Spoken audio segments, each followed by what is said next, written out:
Bwati Bukenya bwalabise mu kutendekebwa kubaddewo leero nga yambibwako Nnantebwa w'ensi yonna Mugula nga yeeteekera olulwano lunaabaawo nga 23 omwaka guno. Newankubadde Bukenya mukakafu nti buli kyakola agenda kikakasa, Mugula amutendeka agamba nti ennaku zonna ezisigadde alina okubanga buli lunaku yeeyongerako.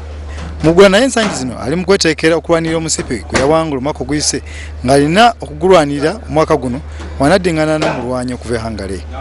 Anyodde nti omanyirivu bw'alina mu kuwangula abazungu agenda kugabira ku Sharifu obukodyo naye asobole kuwangula engula ensi yonna.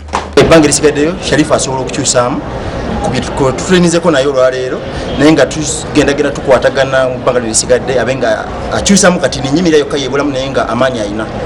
Era bannayuganda nsuubira omusajja ono ayinza okukola ekintu ekituufu.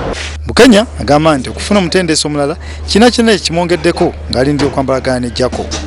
Newankubadde Jaco asinza ku Bukenya obumanyirivu mu nsambagire kintu tekisiisizza mulwanyi ono. Ekintu tusigazizza weeks ndowooza nga 2.5 naye training ekikulu kya byonna ngikola n'amaanyi ndowooza mulabye ngenda nsinkana abantu ab'enjawulo okubeera nga nsobola okubeera nga ntuukiridde kulwana fight eno erabika nti esemberedde. Olwana luno oluwagiddwa kampuni ya WBS lukutte Abasudaani mu Babiro era ne basaba ekibiina ekifuga ensambagire mu ggwanga okubakkiriza okulwana ne Bannayuganda nga 23 omwezi guno ku Freedom City.